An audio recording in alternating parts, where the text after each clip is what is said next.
Hello everyone, मेरा नाम है सुधांशु दुबे और एक बार फिर हाजिर हूं आप सभी के बीच में संजीवनी जेई लेक्चर नंबर 9 के अंदर। क्या कुछ पढ़ने वाले हैं सर आज हम? तो अब लास्ट टर्न पे जैसे हमने डिस्कस किया था आयनाइजेशन एनर्जी, आयनाइजेशन एंथैल्पी, जिसे हमने आयनाइजेशन पोटेंशियल भी कहा था, आलसी लोग इसे आईईआईपी के नाम से जानते थे। आज उसी तर्ज पे हम आगे बढ़ते हुए आज का जो हमारा टॉपिक है that is electron gain enthalpy. प्यार से लोग इसे इलेक्ट्रॉन अफिनिटी भी कहते हैं। तो आज हम बेटा इलेक्ट्रॉन गेन एंथैल्पी और इलेक्ट्रॉन अफिनिटी पढ़ने वाले हैं और खूब सारे सवाल करने वाले हैं। तो चलिए इसी के साथ शुरुआत करते हैं लेक्चर नंबर 9 का। तो यहां पे जो सबसे पहला टॉपिक है that is electron gain enthalpy. Sir क्या होती है ये इलेक्ट्रॉन गेन एंथैल्पी? मैंने लास्ट टर्न पे आपको जो आयनाइजेशन एनर्जी समझाई थी कुछ इसी से मिलता जुलता क्या होता है आपका इलेक्ट्रॉन अफिनिटी या फिर इलेक्ट्रॉन गेन एंथैल्पी। दोनों बातों में क्या कुछ अंतर होता है सर? जी हां साहब, बिल्कुल अंतर होता है। तो सर क्या वो अंतर बताओगे? बिल्कुल बताएंगे। तो चलिए इसी के साथ शुरुआत करते हैं बेटा जी इलेक्ट्रॉन अफिनिटी का। हमने कहा था बेटा, हमने लास्ट टर्न पे क्या कहा था? हमने कहा था बहुत बेसिक बातों से कि एक एटम का जितना एटॉमिक नंबर होता है, एक न्यूट्रल एटम का जितना एटॉमिक नंबर होता है, उतने ही नंबर ऑफ मेरे लाल क्या होते हैं? इलेक्ट्रॉन होते हैं। और उतने ही नंबर ऑफ क्या होते हैं? प्रोटॉन होते हैं। हमने सीखा था कि सर एक बात बताइए, मान लीजिए अगर ये न्यूक्लियस है और न्यूक्लियस के आजू बाजू में अगर हम बोले तो ये वैलेंस शेल है। वैलेंस शेल बोले तो outer most shell, outer most shell बोले तो सबसे बाहरी शेल। समझ रहे हो मेरी बात को? हमने कहा था कि ये वैलेंस शेल है, लेट सपोज ये क्या है? वैलेंस शेल है, या फिर जिसे हम क्या कहते हैं? आउटर मोस्ट शेल कहते हैं। क्या कहते हैं? Outer most shell. क्या कहते हैं? बोलो बेटा, आउटर मोस्ट शेल। अब आउटर मोस्ट शेल है, इसके अंदर जब हमने इलेक्ट्रॉन जो था जिसपे न्यूक्लियस बहुत भयानक फोर्स ऑफ अट्रैक्शन लगा रहा था, क्या लगा रहा था? Force of attraction. जब हम इस इलेक्ट्रॉन को निकालने गए थे तो हमें क्या सप्लाई करनी पड़ी थी? एनर्जी। क्या सप्लाई करनी पड़ी थी बेटा? एनर्जी। एनर्जी जब हमने दी थी, मान लीजिए न्यूक्लियस का जमीन से अगर मैं बात करूं इस लेवल तक का अगर अट्रैक्शन है, मुझे एनर्जी देनी पड़ी थी, देनी पड़ी थी, देनी पड़ी थी, देनी पड़ी थी, देनी पड़ी थी। जैसे ही एनर्जी ओवर हुई थी तुरंत ये इलेक्ट्रॉन क्या हुआ था? बाहर निकल गया था। हमने उस प्रोसेस को क्या कहा था? Ionization energy. क्या बोला था? Ionization energy. लेकिन मैंने उसके पहले भी एक दो बातें आपसे की थी, जैसे कि हमने कहा था ये प्रोसेस हम कहां पढ़ते हैं? आइसोलेटेड गैसियस एटम के अंदर। किसके अंदर बेटा? बोलो जल्दी। आइसोलेटेड गैसियस एटम के अंदर। किसके अंदर? आइसोलेटेड गैसियस एटम के अंदर। हमने आइसोलेटेड गैसियस एटम लिया, एनर्जी दी ताकि ये अट्रैक्शन क्या कर जाए? टूट जाए और ये इलेक्ट्रॉन क्या निकल जाए? बाहर निकल जाए। जब वो इलेक्ट्रॉन बाहर निकला था तो कुछ एनर्जी एमिट कर रहा था, हमने कहा था आयनाइजेशन एनर्जी। इस इलेक्ट्रॉन को बाहर निकालने के लिए लगने वाली एनर्जी को हमने कहा था आयनाइजेशन एनर्जी। और यहीं पे हमने चर्चा की थी कि हमारे जीवन में आयन जो होते हैं वो दो तरीके के होते हैं, एक होते हैं केटायन और एक क्या होता है बेटा? एनायन होता है। हमने कहा था केटायन बनाने के लिए जो हम एनर्जी लगा रहे हैं आइसोलेटेड गैसियस एटम के अंदर, आइसोलेटेड गैसियस एटम लिया, उसके वैलेंस शेल से इलेक्ट्रॉन बाहर निकाला, एनर्जी लगाई, बना क्या? केटायन। और इस प्रोसेस को हमने क्या कह दिया? Ionization energy. तो सर ये इलेक्ट्रॉन गेन एंथैल्पी या जिसे इलेक्ट्रॉन एफिनिटी भी कहा जाता है, ये क्या है? मेरे भाई कुछ नहीं करना है। अब तक तुम वैलेंस शेल से इलेक्ट्रॉन बाहर निकाल रहे थे, अब तुम वैलेंस शेल में इलेक्ट्रॉन वापस जोड़ोगे। समझ रहे हो मेरी बात को? वैलेंस शेल से इलेक्ट्रॉन बाहर निकाला, हमने कहा आयनाइजेशन एनर्जी। वैलेंस शेल में वही आइसोलेटेड गैसियस एटम लेके उसके वैलेंस शेल में अब इलेक्ट्रॉन ऐड करो और इस प्रोसेस का नाम क्या बन जाएगा? इलेक्ट्रॉन एफिनिटी, या फिर हम इसे क्या बोलेंगे? Electron gain enthalpy. आइए समझते हैं कि क्या है ये इलेक्ट्रॉन एफिनिटी या इलेक्ट्रॉन गेन एंथैल्पी। तो चलिए बेटा यहां पे शुरुआत करते हैं सबसे पहली चीज से कि what is this electron gain enthalpy. बेटा मैं अगर तुमसे बात करता हूं, यहां पे जरा गौर से देखना। मैंने कहा ये आपने क्या ले लिया? एक एटम ले लिया। इस एटम का ये क्या है? न्यूक्लियस है। और इसको मैंने क्या कह दिया? ये है आपका वैलेंस शेल। क्या है? बोलो बेटा, वैलेंस शेल। ठीक है, या फिर हम इसे ही क्या बोल रहे हैं? Outer most shell. क्या बोल रहे हैं? Outer most shell. अब समझने की कोशिश करो, समझने की कोशिश करना मेरे भाई। मैंने क्या किया? इसके अंदर इलेक्ट्रॉन ऐड किया। लेट सपोज इसके अंदर इलेक्ट्रॉन ऐड किया। अगर इस एटम की, मान लो ऐसे समझो, ये एटम बहुत भूखा हुआ है, इसको क्या चाहिए, खाना चाहिए, और इसका खाना कौन है, इलेक्ट्रॉन। अब देखो दो कंडीशन बनेगी, एक तो ये आइसोलेटेड गैसियस एटम जो है, इसे हम क्या बोल रहे हैं, आइसोलेटेड गैसियस एटम। बोलो क्या बोल रहे हैं, isolated gaseous atom. Isolated word का मतलब क्या है, विदाउट बॉन्डिंग विथ अदर।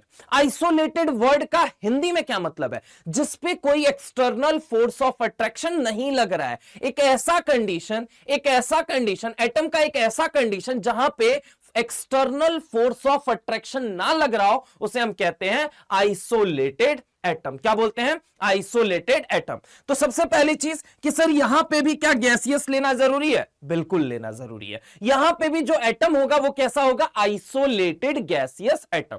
अब इसके अंदर क्या कर रहे हो, इलेक्ट्रॉन मान लो ऐड कर रहे हो।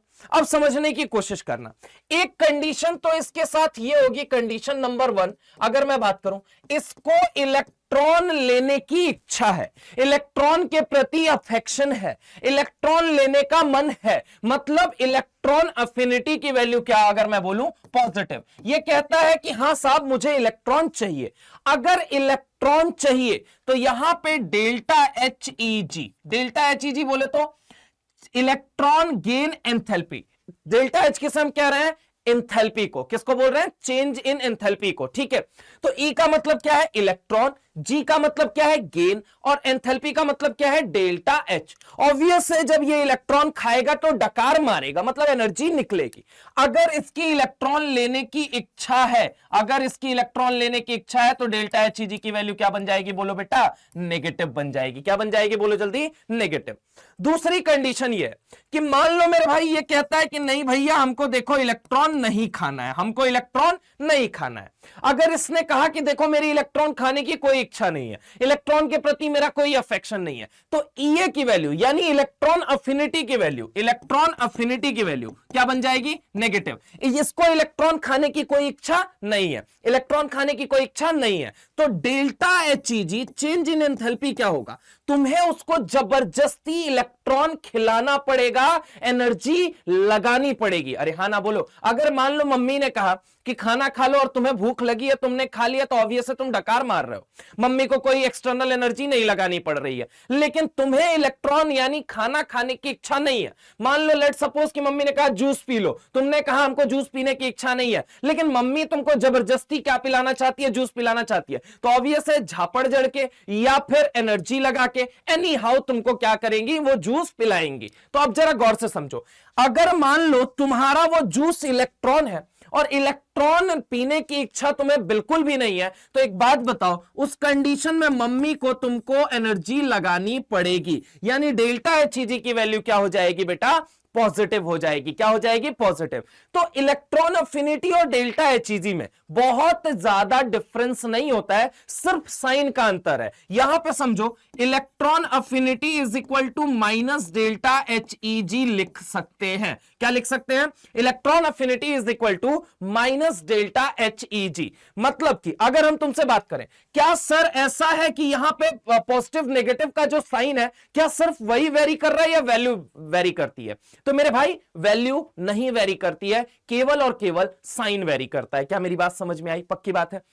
तो अगर तुमसे कहा जाए इलेक्ट्रॉन अफिनिटी और डेल्टा एचईजी यानी इलेक्ट्रॉन गेन एंथैल्पी में किस बात का अंतर है, तो कहना सिंपल साइन का अंतर होता है और कुछ नहीं। अगर इलेक्ट्रॉन अफिनिटी की वैल्यू पॉजिटिव तो डेल्टा एचईजी की वैल्यू नेगेटिव होती है, अगर इलेक्ट्रॉन अफिनिटी की वैल्यू नेगेटिव तो डेल्टा एचईजी की वैल्यू क्या हो जाती है, पॉजिटिव हो जाती है। सिंपल सी बात है। अगर खाने की इच्छा है, भूख लगी हुई है, तो मम्मी को बाहर से कोई एनर्जी नहीं लगानी पड़ेगी। अगर तुम्हें खाना खाने की इच्छा नहीं है और मम्मी को जबरदस्ती तुम्हें खाना खिलाना है, तो उन्हें बाहर से एनर्जी लगानी पड़ेगी। बस इस बात का है कि अगर ईए की वैल्यू, इलेक्ट्रॉन अफिनिटी की वैल्यू पॉजिटिव तो डेल्टा एचईजी की वैल्यू नेगेटिव। अगर इलेक्ट्रॉन अफिनिटी की वैल्यू नेगेटिव तो डेल्टा एचईजी की वैल्यू क्या हो जाएगी, पॉजिटिव हो जाएगी। क्या यहां पे बात समझ में आई? अब समझने की कोशिश करो इलेक्ट्रॉन अफिनिटी क्या है।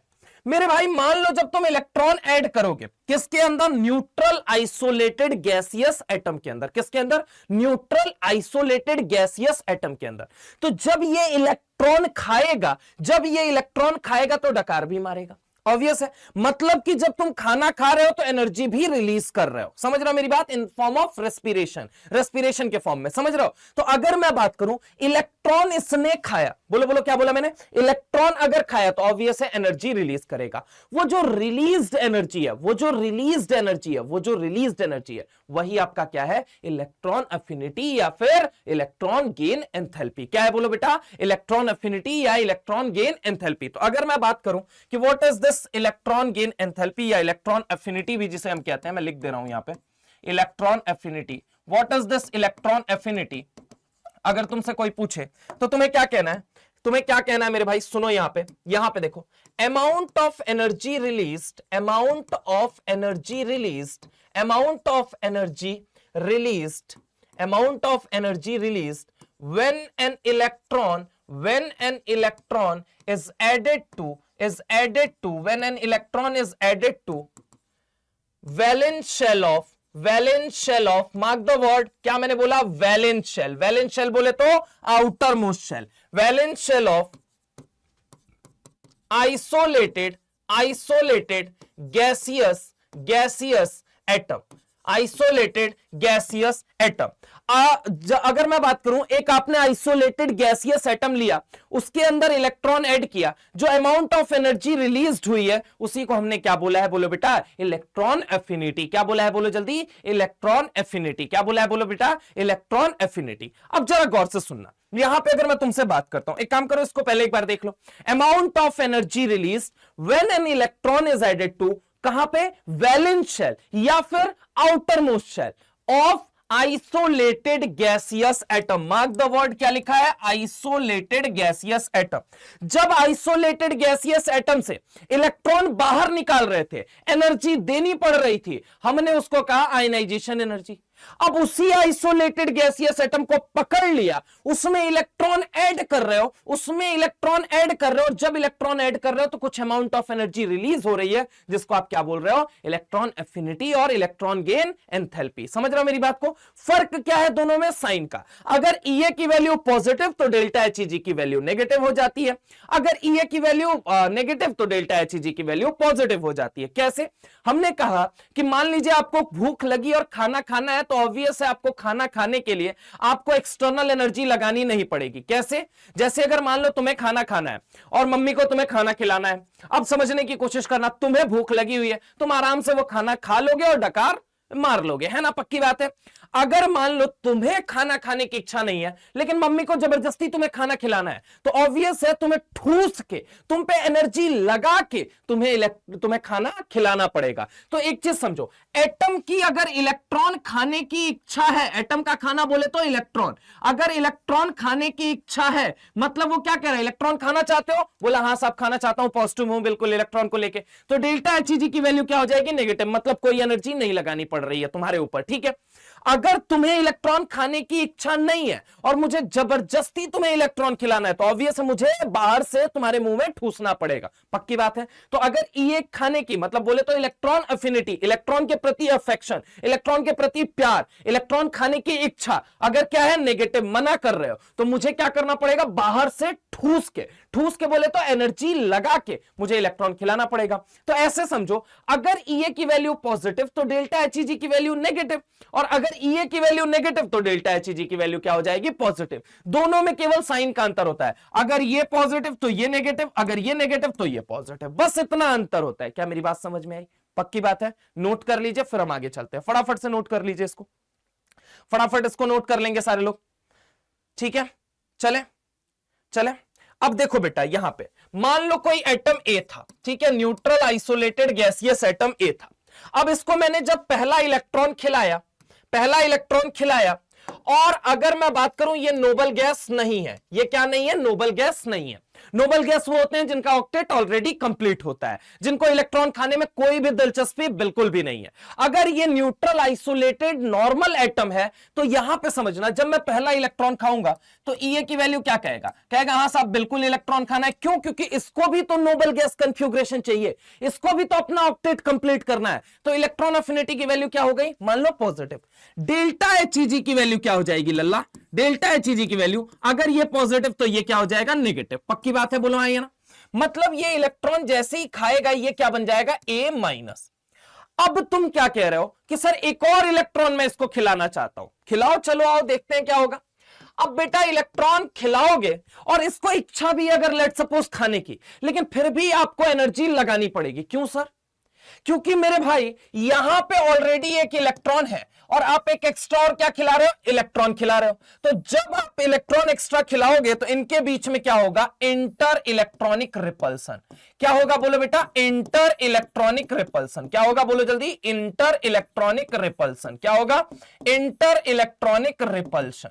और जब इंटर इलेक्ट्रॉनिक रिपल्शन होगा बेटा, तो यहां पे अगर मैं बात करूं डेल्टा HEG की वैल्यू क्या हो जाएगी। अब इंटर इलेक्ट्रॉनिक रिपल्शन हो रहा है, एटम कह रहा है मुझे खाना है लेकिन मैं नहीं खा सकता। क्यों नहीं खा सकता?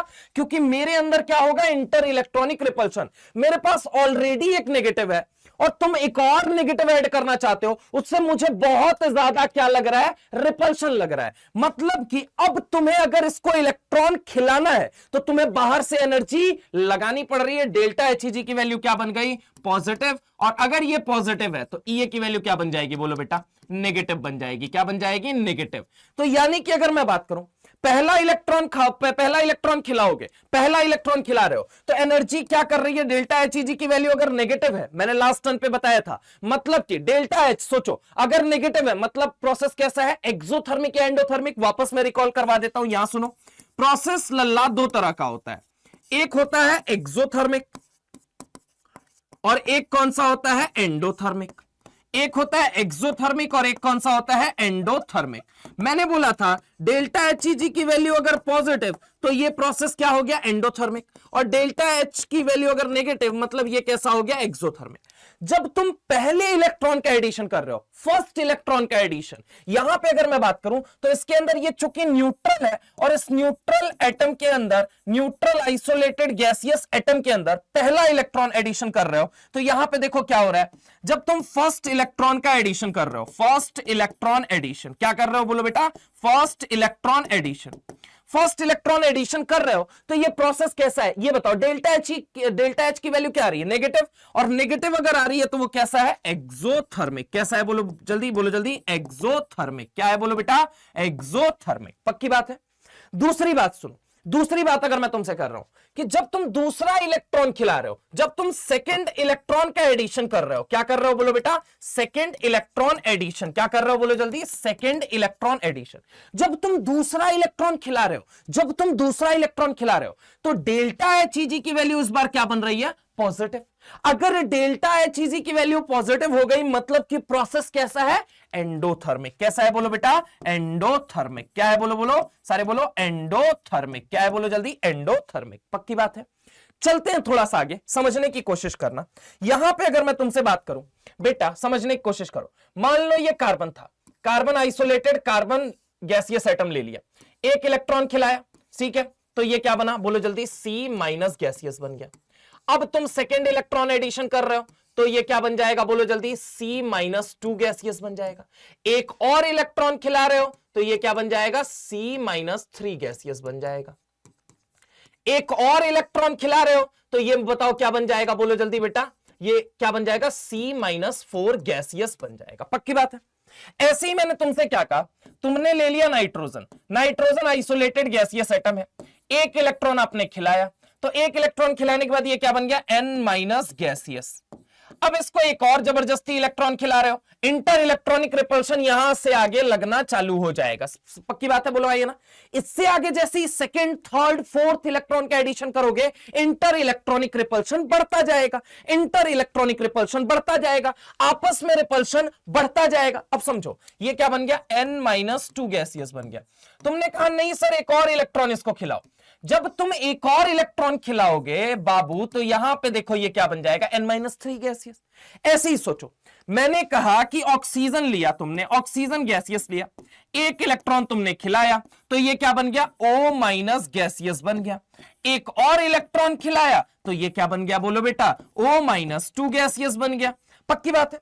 अब तुम सोच के बताओ, जहां पे एक से ज्यादा नेगेटिव आता है, एक से ज्यादा नेगेटिव, उसे हम उसके लिए वर्ड क्या यूज करेंगे? Poly negative. क्या वर्ड यूज करेंगे? Poly negative. बोलो बोलो क्या यूज करेंगे? Poly negative. बोलो बोलो क्या यूज करेंगे? Poly negative. तो अगर मैं बात करूं, क्या कार्बन पे 4 माइनस है, मतलब एक से ज्यादा नेगेटिव है, क्या पॉली नेगेटिव एनायन हो गया या नहीं हो गया? अगर मैं बात करूं नाइट्रोजन पे एक से ज्यादा नेगेटिव है, तो क्या ये पॉली नेगेटिव एनायन हो गया या नहीं हो गया? क्या ऑक्सीजन पे एक से ज्यादा नेगेटिव है, तो क्या मैं इसको पॉली नेगेटिव एनायन बोल सकता हूं या नहीं बोल सकता हूं? यानी कि C-4 गैसियस हुआ, या फिर N-3 हुआ, या फिर O-2 हुआ, ये सब क्या है? Poly negative anion. क्या है बोलो जल्दी? Poly negative anion. क्या है बोलो बेटा? Poly negative anion. क्या है बोलो बोलो सारे बोलो? Poly negative anion. क्या है बोलो बेटा? Poly negative anion. Poly negative anion का मतलब क्या है वो सुनो। पॉली मतलब बहुत सारे, पॉली मतलब बहुत सारे, पॉली मतलब बहुत सारे, ठीक है? पॉली मतलब बहुत सारे। नेगेटिव मतलब बोलो बोलो, नेगेटिव मतलब anion. Poly negative anion, negative मतलब चार्ज, नेगेटिव मतलब चार्ज। एक से ज्यादा नेगेटिव आया, हमने क्या कह दिया? पॉली नेगेटिव आया।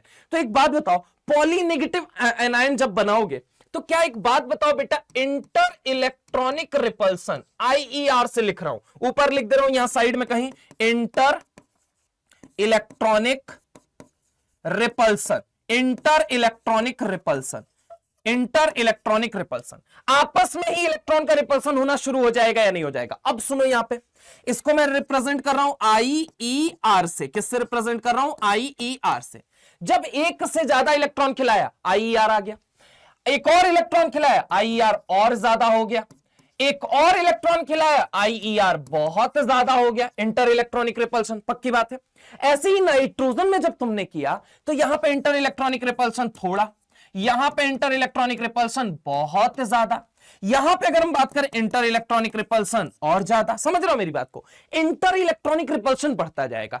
इंटर इलेक्ट्रॉनिक रिपल्सन बढ़ता गया मतलब एटम इलेक्ट्रॉन लेने से मना कर रहा है, लेकिन फिर भी तुम जबरदस्ती उसके अंदर इलेक्ट्रॉन क्या कर रहे हो? ठूस रहे हो। मतलब एनर्जी बाहर से तुमको लगानी पड़ेगी। तो डेल्टा H की वैल्यू जो होगा, डेल्टा HEG की वैल्यू जो होगा, डेल्टा HEG की वैल्यू इस पॉली नेगेटिव एनायन के लिए, इस पॉली नेगेटिव एनायन के लिए क्या हो जाएगी? पॉजिटिव हो जाएगी। अगर डेल्टा HEG की वैल्यू पॉजिटिव हो गई तो क्या मैं ये कह सकता हूं, क्या मैं ये कह सकता हूं कि formation of poly negative anion, फिर से सुनना मेरी बात को, formation of poly negative anion is always endothermic phenomena. क्या बोल सकता हूं? Formation of poly negative anion is always, बोलो बोलो क्या बोलूंगा? Formation of poly negative anion is always endothermic phenomena. मतलब कुछ बातें हमें जो समझ में आई, जो हम यहां लिखना चाहेंगे। पहली बात तो ये कि इलेक्ट्रॉन अफिनिटी है क्या, तो सबसे पहली चीज अमाउंट ऑफ एनर्जी, थ्योरी लिख लेते हैं पहले। Amount of energy released when an electron is added to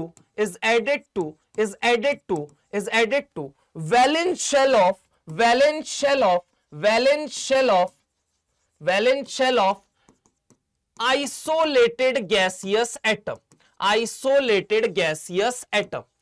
isolated gaseous atom is known as what? Electron affinity. फिर से सुनो क्या लिखा है? amount of energy released when an electron is added to valence shell of या outermost shell of isolated gaseous atom.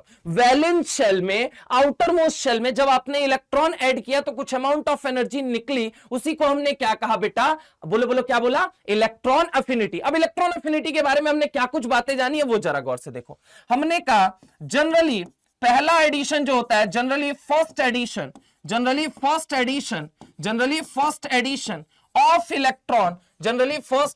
Of electron in valence shell of isolated gaseous atom, valence shell of isolated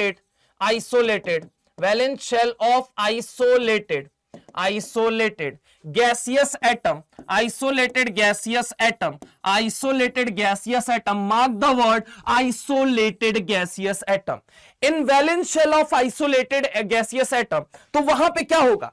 अगर वो noble gas नहीं है, noble gas जिनका कटोरा पहले से भरा हुआ है, जिनका ऑक्टेट ऑलरेडी फिल्ड है, उनके अलावा अगर हम बात करें तो क्या होगा, इलेक्ट्रॉन खाने की सबकी इच्छा होगी। क्यों? क्योंकि सबको अपना कटोरा फुलफिल करना है, सबको नोबल गैस कॉन्फ़िगरेशन चाहिए। तो यहां पे क्या हो जाएगा, generally first addition of electron in valence shell of isolated gaseous atom is always what, is exothermic. क्या होगा बोलो बेटा, एक्सोथर्मिक। बोलो बोलो, यानी एनर्जी डेल्टा एच जी की वैल्यू क्या हो जाएगी, पॉजिटिव। यहां पे मैं लिख दे रहा हूं एक्सेप्ट नोबल गैसेस, ब्रैकेट में लिख दे रहा हूं एक्सेप्ट नोबल गैसेस, क्योंकि उनका कटोरा ऑलरेडी क्या है, बोलो बोलो, उनका कटोरा ऑलरेडी क्या है, भरा हुआ है। अगर मैं तुमसे बात करता हूं generally second edition of electron in isolated gaseous atom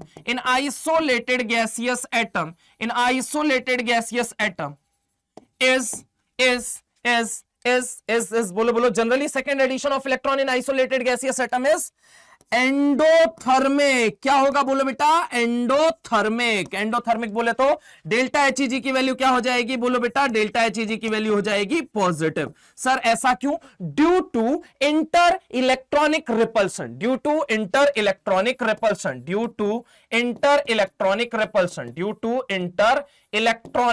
repulsion. किसकी वजह से, इंटर इलेक्ट्रॉनिक रिपल्सन की वजह से। क्या मेरी बात समझ में आई या नहीं आई, पक्की बात है, बोलो हाँ या ना, बोलो बोलो बोलो बोलो।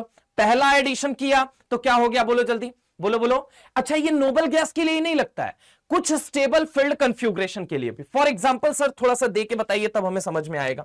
जैसे कि मैं तुमसे बात करता हूं, ऑक्सीजन है, ये एग्जाम का क्वेश्चन है, जेई ने पूछ रखा है ऑलरेडी, एग्जाम का क्वेश्चन है। क्वेश्चन क्या है, ऑक्सीजन के अंदर जब ये ऑक्सीजन आइसोलेटेड गैसियस एटम था, इसके अंदर पहला इलेक्ट्रॉन ऐड किया। पहला इलेक्ट्रॉन जब तुम ऐड करोगे तो क्या बनेगा, ये O- गैसियस बन जाएगा, पक्की बात है। अब O- गैसियस के लिए अगर हम बात करें तो समझने की कोशिश करना, पहला इलेक्ट्रॉन तुमने ऐड किया, पहला इलेक्ट्रॉन जब तुम ऐड करोगे तो यहां पे ये प्रोसेस कैसा हो जाएगा, एक्सोथर्मिक हो जाएगा। कैसा हो जाएगा, एक्सोथर्मिक। अब सवाल क्या पूछा गया कि ऑक्सीजन माइनस गैसियस के अंदर जब हम इलेक्ट्रॉन ऐड करेंगे तो ये मुझे बताइए कि ये जो होगा, ये प्रोसेस एक्सो होगा या एंडो होगा। तो बेटा सुनो क्या होगा, जब तुम इसके अंदर एक और इलेक्ट्रॉन ऐड करोगे तो यहां पे क्या होगा, इंटर इलेक्ट्रॉनिक रिपल्शन। क्या होगा बोलो बेटा, इंटर इलेक्ट्रॉनिक रिपल्शन। क्या होगा, इंटर इलेक्ट्रॉनिक रिपल्शन। क्या होगा, इंटर इलेक्ट्रॉनिक रिपल्शन। आपस में जब रिपल्शन लगेगा तो इलेक्ट्रॉन खाने से ये क्या कर देगा, मना कर देगा। ई की वैल्यू क्या हो गई, नेगेटिव। उस कंडीशन में डेल्टा एच जी की वैल्यू बताओ, अगर ये नेगेटिव तो डेल्टा एच जी की वैल्यू क्या बन गई, पॉजिटिव। पॉजिटिव बन गई, मतलब एनर्जी जो है वो तुम्हें देनी पड़ेगी या एनर्जी निकलेगी ज्यादा। तो ऑब्वियस है सर, यहां एनर्जी ज्यादा हमें लगानी पड़ेगी, यानी कि ये क्या बन जाएगा, O-2 गैसियस। और इसके लिए ये प्रोसेस कैसा हो जाएगा, एंडोथर्मिक। क्या हो जाएगा, एंडोथर्मिक। एग्जाम में क्वेश्चन क्या पूछा गया, एग्जाम में जो क्वेश्चन पूछा गया, क्या पूछा गया था, वो ये एग्जैक्टली ये पूछा था कि ऑक्सीजन है, आइसोलेटेड गैसियस है, इसको 2 इलेक्ट्रॉन जब मैं खिलाऊंगा तो इस प्रोसेस में बताइए ये एक्सोथर्मिक है या एंडोथर्मिक है। तो मेरे भाई पहला इलेक्ट्रॉन खिलाओगे तब तो वो एक्सोथर्मिक है, अगर वो स्टेबल फील्ड कॉन्फ़िगरेशन नहीं है तो, अगर वो हाफ फील्ड कॉन्फ़िगरेशन नहीं है तो, अगर वो नोबल गैस नहीं है तो। लेकिन अगर वो नॉर्मल है और उसको एक इलेक्ट्रॉन आप खिला रहे हो तब तक तो प्रोसेस क्या है, एक्सोथर्मिक। अगर एक से ज्यादा खिला रहे हो तो due to inter electronic repulsion ये बनेगा तो सही O-2 गैसियस, लेकिन ये प्रोसेस कैसा हो जाएगा, एंडोथर्मिक हो जाएगा। क्या हो जाएगा बोलो बेटा, एंडोथर्मिक हो जाएगा। क्या हो जाएगा, एंडोथर्मिक हो जाएगा। क्या मेरी बात समझ में आई, पक्की बात है। अब सुनो कुछ और बातें क्या, कि इसको पहले एक बारी देख लो, यहां पे ऐसा क्यों हुआ, due to inter electronic repulsion, due to inter electronic repulsion. किसकी वजह से, इंटर इलेक्ट्रॉनिक रिपल्शन की वजह से ये प्रोसेस क्या बन गया, एंडोथर्मिक बन गया। पक्की बात है, पहले इसको नोट कर लो फिर हम आगे चलते हैं। पहले इसको नोट कर लीजिए फटाफट, पहले इसको फटाफट सारे लोग नोट कर लेंगे, उसके बाद हम आगे चलेंगे। चले आगे चले, बोलो, चले आगे चले, पक्की बात है। इसको देख लिया, एक क्वेश्चन दे रहा हूं, क्वेश्चन करके बताओ। क्वेश्चन मेरा क्या है, क्वेश्चन मेरा ये है बेटा, क्वेश्चन क्या है मेरा वो देखो। मैंने कहा कि एक बात मुझे बताइए, अगर मैंने नाइट्रोजन ले लिया, आइसोलेटेड गैसियस एटम, इसको अगर मैं पहला इलेक्ट्रॉन खिला रहा हूं तो ऑब्वियस है ये क्या बनेगा, जब इसको पहला इलेक्ट्रॉन नाइट्रोजन को खिलाओगे तो ये बन जाएगा N- गैसियस। अब मेरा सवाल ये है, ये प्रोसेस जो है ये एक्सोथर्मिक है या एंडोथर्मिक है, बताओ क्या है। तो सबके दिमाग में क्या आ रहा है, सर पहला इलेक्ट्रॉन का एडिशन है इसलिए ये क्या है, बोलो बोलो बोलो बोलो बोलो, एक्सोथर्मिक, जो कि गलत आंसर है। एक्सोथर्मिक जिसने भी लिखा है, एक्सोथर्मिक जिसने भी लिखा है वो गलत है। सर ऐसा क्यों, अभी तो आपने बोला पहला एडिशन, तुमने मेरी बात नहीं सुनी। मैंने कहा स्टेबल फील्ड कंफ्यूग्रेशन है, हाफ फील्ड हो फुल फील्ड हो, ये भी मैंने मार्क किया था। अब सुनो कहानी। तो कहानी को सुनने से पहले मैं आपको बता दूं कि अगर नाइट्रोजन गैसियस ले लिया आपने और इसके अंदर पहला इलेक्ट्रॉन आप अगर ऐड करोगे तो ये क्या बनेगा, N- गैसियस बनेगा, जो कि प्रोसेस कैसा होगा, एंडोथर्मिक। कैसा होगा बोलो बेटा, एंडोथर्मिक होगा। कैसा होगा, एंडोथर्मिक। अब इन सारी बातों पे विस्तृत चर्चा करने के लिए आपको यह समझना पड़ेगा कि वो कौन कौन से फैक्टर हैं जो कि इलेक्ट्रॉन अफिनिटी को अफेक्ट करते हैं, है ना। तो यहां पे हम जो डील करने वाले हैं date is factors affecting,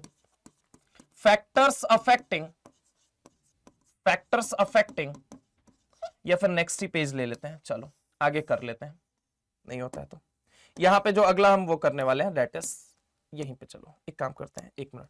factors affecting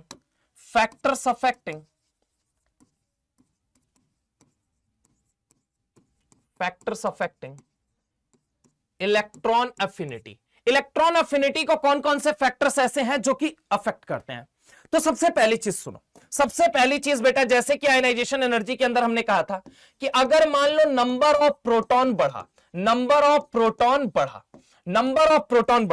तो इलेक्ट्रॉन लेने की इच्छा भी क्या करेगी, बढ़ेगी, क्योंकि वो पॉजिटिव चार्ज उस इलेक्ट्रॉन को क्या कर सकता है, होल्ड कर सकता है। हम सभी को पता है एक एटम के अंदर जितना अट्रैक्शन होता है उतना ही रिपल्सन होता है। अब अगर मैं बात करूं, मान लो नंबर ऑफ प्रोटॉन क्या है, ज्यादा, तो वो इलेक्ट्रॉन को अपनी तरफ क्या करेगा, बुलाएगा।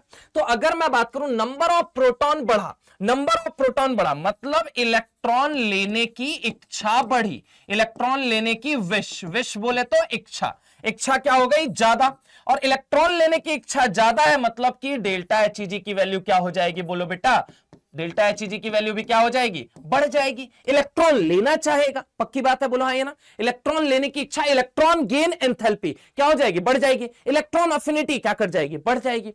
दूसरा फैक्टर सुनो, दूसरा फैक्टर होता है बेटा Z इफेक्टिव। अच्छा, नंबर ऑफ प्रोटॉन को Z से भी डिनोट करते हैं, क्योंकि एक एटम का जितना एटॉमिक नंबर उतना ही नंबर ऑफ प्रोटॉन। तो एटॉमिक नंबर को किससे रिप्रेजेंट करते हो, Z। तो नंबर ऑफ प्रोटॉन अगर दोनों बराबर है तो इसको भी Z मान सकते हैं, समझ रहे हो।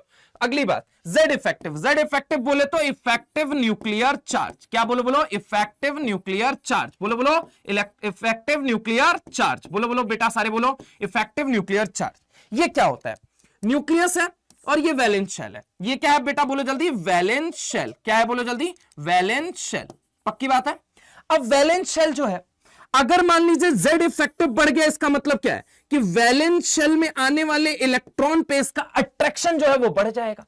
वैलेंस शेल में आने वाले इलेक्ट्रॉन पे अट्रैक्शन बढ़ जाएगा, वैलेंस शेल में आने वाले इलेक्ट्रॉन पे अट्रैक्शन बढ़ जाएगा। तो अगर अब वैलेंस शेल में तुम इलेक्ट्रॉन ऐड करोगे तो डेल्टा एचईजी की वैल्यू बढ़ेगी या कम होगी, ये मुझे बताओ। वैलेंस शेल में इलेक्ट्रॉन ऐड करोगे तो इच्छा बढ़ेगी या कम होगी, ये मुझे बताओ। तो ऑब्वियस है, बढ़ेगी। तो यहां पे अगर इफेक्टिव न्यूक्लियर चार्ज बढ़ा तो डेल्टा एचईजी की वैल्यू अगेन क्या कर जाती है, बढ़ जाती है। क्या कर जाती है, बोलो बेटा, बढ़ जाती है। पक्की बात है। अगले जो फैक्टर्स हैं वो क्या है, तो अगले जो फैक्टर्स होंगे वो क्या है, देखो तीसरा फैक्टर, अगर नंबर ऑफ शेल बढ़ा, नंबर ऑफ शेल पहले वाले में 1, दूसरे वाले में 2, तीसरे वाले में 3, चौथे वाले में 4, ऐसे ऊपर से नीचे जा रहे हो, नंबर ऑफ शेल क्या कर रहा है, बढ़ रहा है।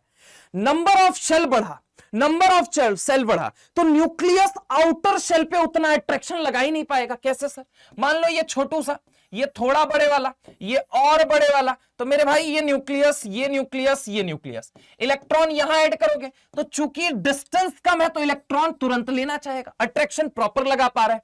यहां पे अगर मैं बात करूं कि ये अगर मान लो वैलेंस शेल है, इसमें इलेक्ट्रॉन ऐड करोगे तो जल्दी नहीं ले पाएगा।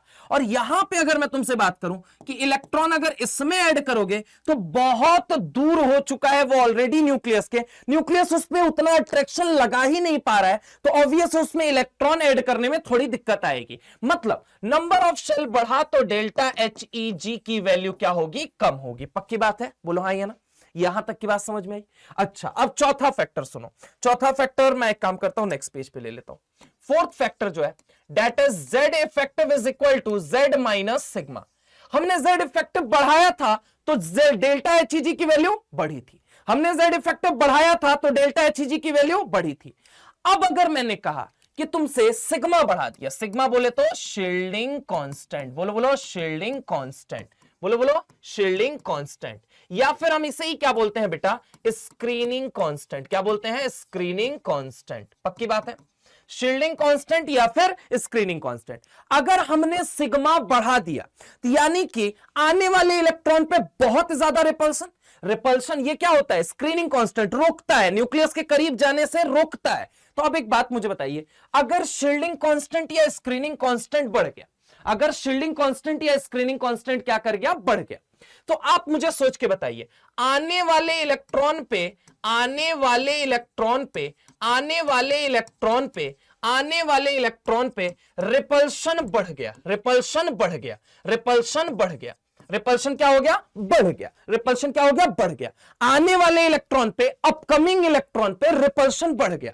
और अगर रिपल्शन बढ़ गया, अब अगर रिपल्शन बढ़ गया तो ऑब्वियस है डेल्टा HEG की वैल्यू क्या हो जाएगी, कम हो जाएगी। क्या मेरी बात समझ में आई या नहीं आई, बोलो जल्दी, बोलो बोलो। अगर शील्डिंग कांस्टेंट या स्क्रीनिंग कांस्टेंट बढ़ गया तो यहां पे आने वाले इलेक्ट्रॉन पे रिपल्शन बढ़ गया, और रिपल्शन बढ़ गया तो अब डेल्टा HEG की वैल्यू क्या हो गई, कम हो गई। पक्की बात है, बोलो हाँ या ना।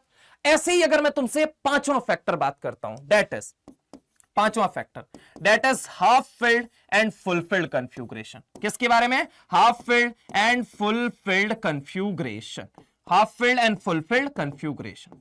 तो इसमें कुछ बातें अब बताने जा रहा हूं जो कि आपको नॉर्मली नहीं मिलेंगी, इसलिए ढंग से सुनिए। बेटा बेटा बेटा सुनो, यहां पे अगर मैं बात करूं जैसे कि बेरिलियम, मैग्नीशियम, कैल्शियम, आगे अगर हम बात करें नाइट्रोजन, और आगे अगर हम बात करें helium, neon, argon, krypton, xenon, ठीक है। ये जो लोग होते हैं, ये जो लोग होते हैं, ये जो लोग होते हैं, इनके लिए अगर हम बात करें, इनके लिए अगर हम बात करें तो इलेक्ट्रॉन अफिनिटी की वैल्यू लेस देन 0 होती है। मतलब ये इलेक्ट्रॉन आने लेने के लिए एकदम मना करते रहते हैं। इलेक्ट्रॉन अफिनिटी की वैल्यू लेस देन क्या होती है, बोलो बोलो बोलो बोलो, लेस देन क्या होती है, 0 होती है। ये इलेक्ट्रॉन लेना बिल्कुल भी प्रेफर नहीं करते। क्यों नहीं प्रेफर करते वो सुनो। जब तुम देखोगे ये क्या है, ये नोबल गैस है, समझने की कोशिश करो, ये क्या है, नोबल गैस, ये क्या है, नोबल गैस। ये अगर मैं बात करूं तो यहां पे देखना जरा गौर से, नोबल गैस हो गया, और ये क्या है, अल्कलाइन अर्थ मेटल। क्या है, अल्कलाइन अर्थ मेटल। अब यहां पे समझो, अगर मैं तुमसे कहता हूं इसका कन्फ्यूग्रेशन, तो इसका होता है NS2, इसका कन्फ्यूग्रेशन NS2NP6, और इसका कन्फ्यूग्रेशन देखोगे NP3। पक्की बात है।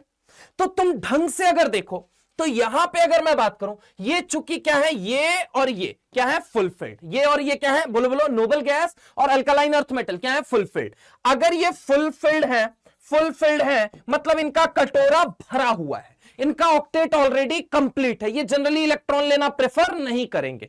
लेकिन अगर तुम फिर भी जबरदस्ती इलेक्ट्रॉन खिलाओगे तो ऑब्वियस है फुलफिल्ड तो एकदम लेने से मना कर देगा। उसके बाद कौन लेने से मना करेगा, हाफ फिल्ड। कौन लेने से मना करेगा, हाफ फिल्ड। हाफ फिल्ड क्यों, क्योंकि ये अपने हाफ फिल्ड नेचर की वजह से सिमेट्रिकल है, और सिमेट्रिकल है तो फोर्स ऑफ अट्रैक्शन इक्वल लग रहा है। फोर्स ऑफ अट्रैक्शन अगर हर डायरेक्शन से इक्वल है तो वो उसको इनर्टनेस की तरफ कहीं ले जाता है, इनर्टनेस बोले तो नॉन रिएक्टिव नेचर की तरफ ले जाता है। तो यहां पे फुलफिल्ड और हाफ फिल्ड में लॉजिक क्या है, due two symmetrical distribution of electron, due to symmetrical distribution of electron, due to symmetrical distribution of electron, due to symmetrical distribution of electron, यहां पे क्या हो गया, force of attraction, force of attraction, force of attraction her direction से क्या लग रही है? इक्वल। क्या लग रही है? बोलो बेटा, इक्वल। क्या लग रही है? इक्वल लग रही है। और अगर force of direction, force of attraction अगर हर डायरेक्शन से इक्वल है, मतलब कि इनका नेचर कैसा हो जाएगा? Symmetrical nature. और सिमेट्रिकल नेचर इनको किसकी तरफ ले जाएगा? इनर्टनेस, नॉन रिएक्टिव नेचर की तरफ। किसकी तरफ? नॉन रिएक्टिव नेचर की तरफ। किसकी तरफ? नॉन रिएक्टिव नेचर की तरफ। नॉन रिएक्टिव नेचर की तरफ। अगर गलती से इन्होंने इलेक्ट्रॉन एक्सेप्ट किया, अगर गलती से इन्होंने इलेक्ट्रॉन एक्सेप्ट किया, अगर गलती से इन्होंने इलेक्ट्रॉन एक्सेप्ट किया, तो इनकी इनर्ट नेचर यानी नॉन रिएक्टिव नेचर वो क्या हो जाएगी? खत्म हो जाएगी। वो खत्म हो जाएगी और ऐसा ये कभी नहीं चाहेंगे। तो सर अगर बात किया जाए कि हाफ फिल्ड और फुलफिल्ड में भी कौन इलेक्ट्रॉन लेने से एकदम मना करेगा? सबसे पहले फुलफिल्ड। सर फुलफिल्ड और नोबल गैस में ये भी फुलफिल्ड है और ये भी फुलफिल्ड है, लेकिन ये नोबल गैस है और ये क्या है? नॉर्मल फुलफिल्ड है। तो सर फुलफिल्ड और नोबल गैसेस में कौन मना करेगा? That is noble gas. Noble gas एकदम मना करेंगी कि ना भैया, ना तुम अपना इलेक्ट्रॉन अपने पास रखो, हमको तुम्हारे इलेक्ट्रॉन की कोई आवश्यकता नहीं है, तुम अपना इलेक्ट्रॉन लेके तुम खुश रहो, हमको इलेक्ट्रॉन नहीं चाहिए। क्या मेरी बात समझ में आई? फटाफट से देख लीजिए, फिर हम आगे कुछ क्वेश्चंस करेंगे और बहुत सारे कंसेप्ट सीखेंगे। पहले एक बार ही देख लीजिए इसको, फटाफट से देख लो बेटा, सारे लोग देख लो, सारे लोग फटाफट चले आगे चले, बोलो बोलो बोलो बोलो, सारे बोलो, चले आगे चले। देखो एक जगह और तुम्हें फंसाया जाएगा, कहां पे? यहां पे फास्फोरस दे दिया गया, ठीक है, एस दे दिया गया, एसबी दे दिया गया। इनके लिए नहीं होता है ये कंडीशन, इनके लिए नहीं होता है। इनके लिए इलेक्ट्रॉन अफिनिटी की वैल्यू 0 या लेस देन 0 नहीं होती है। यहीं पे एक और बात मेंशन करना चाहूंगा, इलेक्ट्रॉन अफिनिटी की वैल्यू पॉजिटिव भी हो सकती है, नेगेटिव भी हो सकती है और 0 भी हो सकती है। समझ रहा हो मेरी बात को? तो अगर मैं बात करूं फास्फोरस, एस और एसबी के लिए ऐसा नहीं होता है। क्यों सर? क्योंकि नीचे जैसे जैसे जाओगे, तो मैंने हाफ फील्ड के बारे में कल ही बताया था, वो स्टेबिलिटी क्या होती जाती है? घटती जाती है। इस वजह से फास्फोरस, एस और एसबी के लिए आप इलेक्ट्रॉन अफिनिटी की वैल्यू लेस देन 0 या इक्वल टू 0 नहीं मानेंगे। Mark the word, again mark the word, कि इलेक्ट्रॉन अफिनिटी की वैल्यू फास्फोरस या उससे नीचे वालों के लिए आप 0 नहीं मानोगे मेरे भाई। ऐसा करना महापाप होगा, महागुनाह होगा और एग्जामिनर आपको कभी माफ नहीं करेगा और आईआईटी में जाने का सपना जो है कहीं ना कहीं 5 नंबरों से तो रुक ही जाएगा। समझ रहे हो मेरी बात को? तो इस बात को ध्यान रखिएगा, इसके लिए इलेक्ट्रॉन अफिनिटी की वैल्यू 0 या लेस देन 0 नहीं होती है। पक्की बात है? चले आगे, पहले इसको देख लीजिए फिर हम आगे चलते हैं। ठीक है, चले, बोलो बेटा, चले आगे, चलो आगे देखो। यहां पे अगर हम आगे चलते हैं, एक और बात है, comparison between second period element and third period. इसके बाद क्वेश्चन आ जाएगा, comparison between second period and third period element. कौन सा कंपैरिजन कर रहे हो? इलेक्ट्रॉन एफिनिटी का। किसका? इलेक्ट्रॉन एफिनिटी का। किसका कर रहे हैं बेटा? इलेक्ट्रॉन एफिनिटी का। किसका कर रहे हैं? इलेक्ट्रॉन एफिनिटी का। अब सुनो जरा गौर से, इलेक्ट्रॉन एफिनिटी सेकंड और थर्ड पीरियड में क्या लोचा है बेटा? ऐसे समझो, फ्लोरीन को एक इलेक्ट्रॉन तुमने खिलाया, फ्लोरीन को एक इलेक्ट्रॉन खिलाया, वहीं बाजू में किसको खिलाया? क्लोरीन को एक इलेक्ट्रॉन खिलाया। अब क्लोरीन को एक इलेक्ट्रॉन खिलाओ और फ्लोरीन को भी एक इलेक्ट्रॉन खिलाओ, तो फ्लोरीन क्या बनेगा? माइनस, और क्लोरीन भी क्या बनेगा? माइनस। पक्की बात है? बोलो हाँ या ना। दोनों के बीच अंतर क्या है? ये भी हैलोजन है सर, ये भी हैलोजन है और ये भी हैलोजन है। पक्की बात है? बोलो हाँ या ना।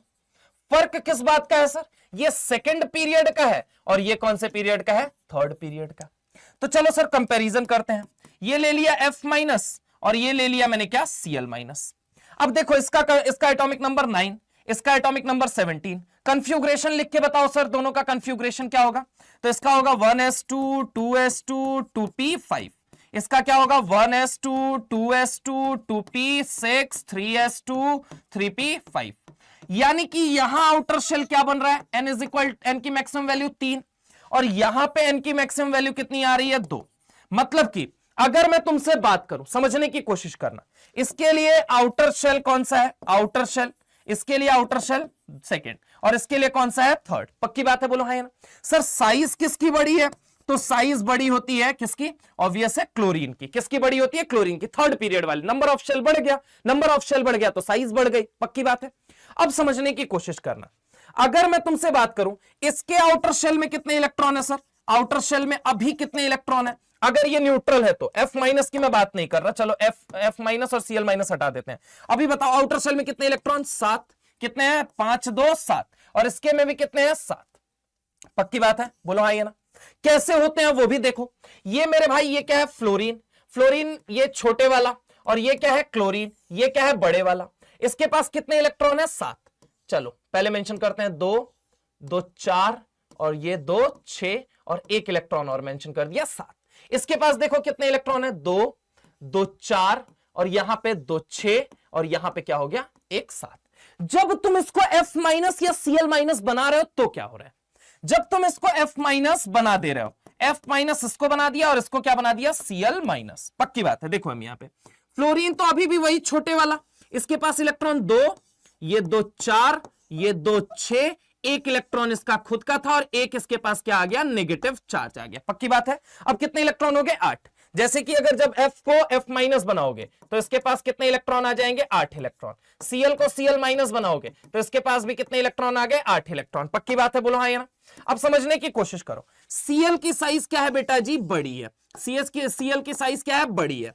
अब जब ये इसकी साइज क्या है ऐसे समझो, यहां पे मैं लगा दे रहा हूं, ये बड़ी है और ये क्या मैंने मान लिया एक इलेक्ट्रॉन और एक क्या मान लिया हमने नेगेटिव चार्ज जो आया हुआ है। अब देखो यहां पे समझने की कोशिश करना मेरे भाई, ये बहुत छोटे वाला है तो इसके बीच में इंटर इलेक्ट्रॉनिक रिपल्सन, जो आपस के इलेक्ट्रॉन के बीच रिपल्सन है। फ्लोरीन छोटे वाला है, उसमें जो इलेक्ट्रॉन है उनमें क्या होगा रिपल्सन बहुत ज्यादा, रिपल्सन बहुत ज्यादा, रिपल्सन बहुत ज्यादा। और इसके अंदर जाओ अगर मैं बात करूं तो यहां पे दूरी बढ़ गई है इलेक्ट्रॉन की, तो इंटर इलेक्ट्रॉनिक रिपल्सन क्या हो गया कम, इंटर इलेक्ट्रॉनिक रिपल्सन कम। तो यहां पे मैं लिख रहा हूं फ्लोरीन के अंदर अगर मैं बात करूं तो यहां इंटर इलेक्ट्रॉनिक रिपल्सन क्या हो गया, inter electronic repulsion, repulsion inter electronic repulsion यहां पे क्या है ज्यादा, यहां पे क्या है ज्यादा। और यहां पे क्लोरीन के अंदर अगर मैं बात करूं तो इंटर इलेक्ट्रॉनिक रिपल्सन क्या है, inter electronic repulsion, inter electronic repulsion ये क्या है कम है। अगर इंटर इलेक्ट्रॉनिक रिपल्सन इनके में कम है और इनमें ज्यादा है तो एक बात मुझे बताओ, ऐसे सोचो अभी छोटे वाले में देखते हैं, यहां पे इंटर इलेक्ट्रॉनिक रिपल्सन क्या है ज्यादा और यहां पे इंटर इलेक्ट्रॉनिक रिपल्सन क्या है कम। तो जो आने वाला इलेक्ट्रॉन है वो आसानी से कहां ऐड होगा, क्लोरीन में या फ्लोरीन में, ये मुझे बताओ। फ्लोरीन में इंटर इलेक्ट्रॉनिक रिपल्सन टन टना टन टन टना टन टन, अरे रिपल्सन लगेगा या नहीं लगेगा, टन टना टन टन, अरे लगेगा नहीं लगेगा, अरे यहां रिपल्सन लगेगा या नहीं लगेगा भाई, रिपल्सन बहुत ज्यादा, रिपल्सन बहुत कम। तो आने वाला इलेक्ट्रॉन आसानी से कहां ऐड होगा, जहां रिपल्सन क्या है कम। आने वाला इलेक्ट्रॉन वहां ऐड होना चाहेगा जहां पे रिपल्सन क्या है कम, जहां पे रिपल्सन क्या है कम। तो अगले पेज पे मैं इसको लिख रहा हूं, पहले एक बार ही देख लो फिर मैं आगे चलता हूं इसको। पहले एक बार इसको देख लो, फटाफट से इसको देख लीजिए, फटाफट फटाफट इसको देख लीजिए। चलिए मैंने क्या बोला, जहां inter electronic repulsion, inter electronic repulsion, inter electronic repulsion, inter electronic repulsion, inter electronic repulsion कम होगा, कम होगा, कम होगा, वहां आसानी से इलेक्ट्रॉन जाएगा, वहां आसानी से इलेक्ट्रॉन ऐड होगा, वहां आसानी से इलेक्ट्रॉन ऐड होगा, वहां आसानी से इलेक्ट्रॉन ऐड होगा, वहां आसानी से इलेक्ट्रॉन ऐड होगा, वहां आसानी से इलेक्ट्रॉन ऐड होगा। पक्की बात है, बोलो हाँ या ना। और दूसरी बात मैं कह रहा हूं कि जहां इंटर इलेक्ट्रॉनिक रिपल्सन, जहां इंटर इलेक्ट्रॉनिक रिपल्सन, जहां इंटर इलेक्ट्रॉनिक रिपल्सन, जहां इंटर इलेक्ट्रॉनिक रिपल्सन ज्यादा होगा, ज्यादा होगा, ज्यादा होगा, वहां आसानी से नहीं, वहां मुश्किल से इलेक्ट्रॉन ऐड होगा, वहां मुश्किल से इलेक्ट्रॉन ऐड होगा, वहां मुश्किल से इलेक्ट्रॉन ऐड होगा, वहां मुश्किल से इलेक्ट्रॉन ऐड होगा, वहां मुश्किल से इलेक्ट्रॉन ऐड होगा, वहां मुश्किल से इलेक्ट्रॉन ऐड होगा। अब समझने की कोशिश करो, मैंने ले लिया बोरॉन, मैंने ले लिया कार्बन, मैंने ले लिया नाइट्रोजन, मैंने ले लिया ऑक्सीजन, मैंने ले लिया फ्लोरीन। ये सब के सब मेरे भाई कौन से पीरियड के एलिमेंट है, सेकंड पीरियड। किसके एलिमेंट है, सेकंड पीरियड। किसके एलिमेंट है, सेकंड पीरियड। अब इनके नीचे आलू, इसके नीचे काला सिरका, जर्मनी का श्रीनगर की पाव भाजी नहीं पटेगी। ओ सनी फिर कल, समझ रहे हो मेरी बात को? ये सब कौन से पीरियड के एलिमेंट हैं? Third period element. कौन से पीरियड के हैं? Third period element. अब मुझे यहां पे सोच के बताइए, अगर मैं आपसे बात करता हूं कि सेकंड पीरियड और थर्ड पीरियड में, एक बात तो आसानी से इलेक्ट्रॉन कहां ऐड होगा? सेकंड और थर्ड में। ऑब्वियस है सर, यहां इंटर इलेक्ट्रॉनिक रिपल्शन जो है वो क्या लग रहा है? ज्यादा। और यहां इंटर इलेक्ट्रॉनिक रिपल्शन क्या लग रहा है सर? कम लग रहा है। तो ऑब्वियस है आने वाला इलेक्ट्रॉन इनमें आसानी से ऐड होगा। इनमें कैसे ऐड होगा? आसानी से। कैसे ऐड होगा? आसानी से ऐड होगा। आसानी से ऐड होगा। आसानी से ऐड होगा। और यहां मुश्किल से ऐड होगा। कैसे ऐड होगा बेटा? मुश्किल से ऐड होगा। मुश्किल से ऐड होगा। समझ रहे हो मेरी बात को? यानी सेकंड और थर्ड पीरियड में, सेकेंड और थर्ड पीरियड में इलेक्ट्रॉन अफिनिटी किसकी ज्यादा होगी? तो ऑब्वियस है सर, फ्लोरीन और क्लोरीन में क्लोरीन की ज्यादा, ऑक्सीजन सल्फर में सल्फर की ज्यादा, नाइट्रोजन फास्फोरस में फास्फोरस की ज्यादा, कार्बन सिलिकॉन में सिलिकॉन की ज्यादा, बोरॉन एल्युमिनियम में एल्युमिनियम की ज्यादा। पक्की बात है? बोलो हाँ या ना। यहां तक की बात समझ में आई या नहीं आई? पहले एक बारी देख लो, फिर हम आगे चलते हैं। फटाफट से इसको देख लेंगे सारे लोग। फटाफट से पहले इसको आप लोग एक काम करिए, देख लीजिए, फिर हम आगे चलते हैं। फटाफट फटाफट फटाफट फटाफट फटाफट। चलो चलो चलो चलो चलो चलो चलो, आगे चले, आगे चले। बोलो बोलो, आगे चलते हैं। देखो एक और फैक्टर है, दैट इज पेनिट्रेशन इफेक्ट। बोलो बोलो, पेनिट्रेशन इफेक्ट। पेनिट्रेशन इफेक्ट कहां लगता है? मैंने पहले भी बताया पेनिट्रेशन इफेक्ट कहां लगता है और कैसे लगता है, ठीक है? अब सुनो, पेनिट्रेशन इफेक्ट के लिए क्या होना चाहिए? शेल सेम होना चाहिए। सबसे पहली चीज, कंडीशन क्या थी? कंडीशन नंबर 1, शेल सेम होना चाहिए। Shell same. शेल क्या होना चाहिए? सेम। पक्की बात है? बोलो हाँ या ना। शेल नंबर जो है वो सेम होना चाहिए। दूसरी चीज क्या वेरी करना चाहिए? सब शेल वेरी करना चाहिए। क्या वेरी करना चाहिए? सब शेल वेरी करना चाहिए। वहां पे आप क्या लगाते हो? पेनिट्रेशन इफेक्ट लगाते हो। क्या लगाते हो? पेनिट्रेशन इफेक्ट लगाते हो। फॉर एग्जाम्पल, जैसे कि मान लो एक S1 दे दिया तुम्हें, S1 के बीच में NS1 और NNP1, क्या दे दिया? NS1 और NP1 दे दिया। अब समझने की कोशिश करो, NS1 और NP1। अब N की value, if N is equal to same, मतलब शेल क्या है? सेम है। सब शेल क्या है? यहां पे सब शेल कौन सा है?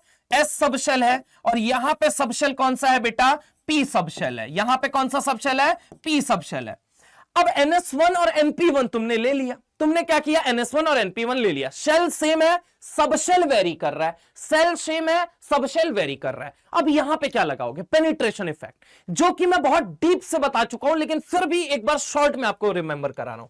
एक बात मुझे बताओ, न्यूक्लियस है, न्यूक्लियस के सबसे करीब है S और न्यूक्लियस से थोड़ा दूर है P। अब मेरे भाई, मैंने इलेक्ट्रॉन ऐड किया किसके अंदर? S के अंदर एक बारी ऐड किया, और एक बारी ऐड किया किसके अंदर? P के अंदर। ठीक है, एक बारी किसके अंदर ऐड किया? S के अंदर, और एक बारी किसके अंदर ऐड किया? P के अंदर।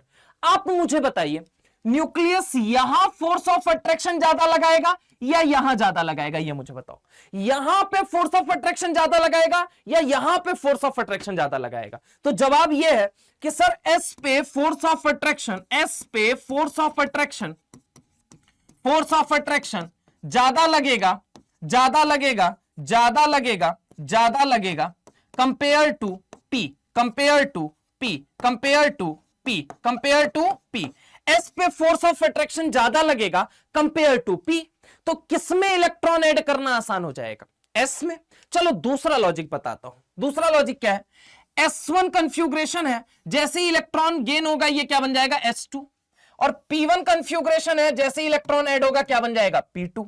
अब समझने की कोशिश करो, ये जो है बेटा, ये क्या बन गया? फुलफिल्ड कन्फ्यूग्रेशन बन गया। क्या बन गया?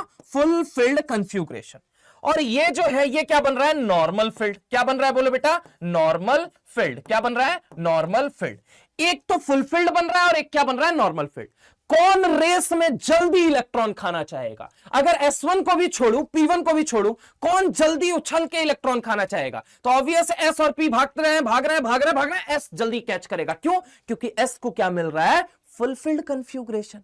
S को क्या मिल रहा है? फुलफिल्ड। S के अंदर मैक्सिमम 2 ही इलेक्ट्रॉन आते हैं, तो फुलफिल्ड। P के अंदर 6 इलेक्ट्रॉन मैक्सिमम आते हैं, तो जब ये 6 बनेगा तब ये क्या बनेगा? बोलो जल्दी, फुलफिल्ड कन्फ्यूग्रेशन। क्या बनेगा? Fulfilled configuration. यानी S P S P S P S ने झपट्टे से इलेक्ट्रॉन क्या कर लिया? ले लिया। यानी कि पेनिट्रेशन इफेक्ट की बात किया जाए तो सबसे पहली चीज आप याद रखेंगे, कहां लगता है ये? तो जब शेल नंबर सेम हो, सब शेल वेरी कर रहा हो, तब आपको ये इफेक्ट लगाना है। चलिए, इसी के साथ कुछ चंद सवाल होंगे जो इस बात का फैसला करेंगे कि आपको इलेक्ट्रॉन गेन एंथैल्पी या इलेक्ट्रॉन अफिनिटी कितनी गहराई से समझ में आई है। और हम खूब सारे जेई एडवांस के भी क्वेश्चन करने वाले हैं, जेई मेंस के भी करने वाले हैं, तो एकदम निश्चिंत हो जाइए, पेन कॉपी उठा लीजिए, मस्त तरीके से सवालों का सिलसिला चालू करते हैं।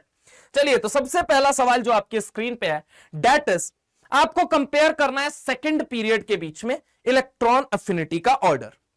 बताइए ये क्या है? ये lithium 3, beryllium 4, boron 5, carbon 6, nitrogen 7, oxygen 8, fluorine 9। अब देखो यहां पे फ्लोरीन के बाद अब चाहो तो आगे नियॉन भी ले लो, नियॉन 10, नियॉन 10, ठीक है। अब देखो सबसे पहले इनका क्वेश्चन कैसे सॉल्व करना है। पहला पॉइंट क्या? Write down the configuration. क्या लिखोगे? Write down the configuration, write down the configuration. सबसे पहले क्या करोगे? Write down the configuration. सबसे पहले इन ऐसे क्वेश्चन के अंदर क्या करोगे? कन्फ्यूग्रेशन लिखो। कन्फ्यूग्रेशन बोले तो चलो इधर देखो, ये क्या बन जाएगा? 1s2 2s1। ये क्या बन जाएगा? 1s2 2s2। ये क्या बन जाएगा? 1s2 2s2 2p1 बन जाएगा। 2 2 4 1 5। आगे चलो, ये क्या बन गया? 2p2। ये क्या बन गया? 2p3। ये क्या बन गया? 2p4। ये क्या बन गया? 2p5। ये क्या बन गया? 2p6।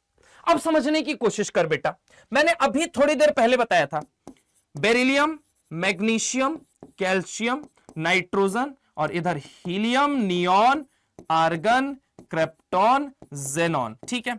इनके लिए मैंने क्या बोला था? इलेक्ट्रॉन अफिनिटी की वैल्यू लेस देन 0 या इक्वल टू 0, मतलब ये इलेक्ट्रॉन लेना बिल्कुल भी प्रेफर नहीं करेंगे।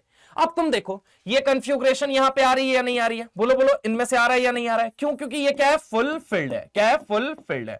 फुलफिल्ड क्या है? नोबल गैस है। क्या है? बोलो जल्दी, नोबल गैस। ऐसे ही तुम आ जाओ बेरिलियम के अंदर, देखो क्या ये भी फुलफिल्ड है या नहीं है? ये मुझे बताओ, ये भी क्या है? फुलफिल्ड है। क्या है? बोलो जल्दी, फुलफिल्ड है। पक्की बात है। वहीं अगर मैं तुमसे बात करता हूं तो ये देखो नाइट्रोजन, नाइट्रोजन क्या है? हाफ फिल्ड है। बोलो हाँ या ना? Half filled.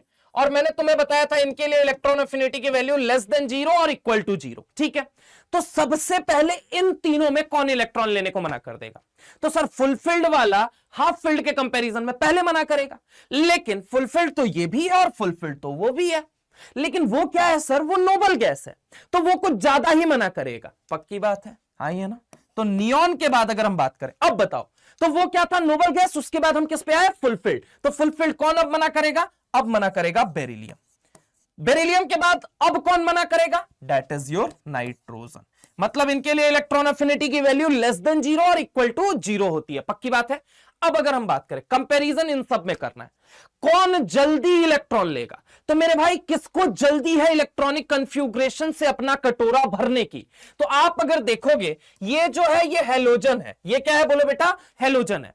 हैलोजन को पता है कि अगर मैं P5 हूं, अगर मैं P5 हूं और मुझे कोई एक इलेक्ट्रॉन खिला दे तो मैं P6 बन जाऊंगा, मैं नोबल गैस बन जाऊंगा, मेरा कटोरा भर जाएगा, मेरा इलेक्ट्रॉनिक कन्फ्यूग्रेशन कंप्लीट हो जाएगा।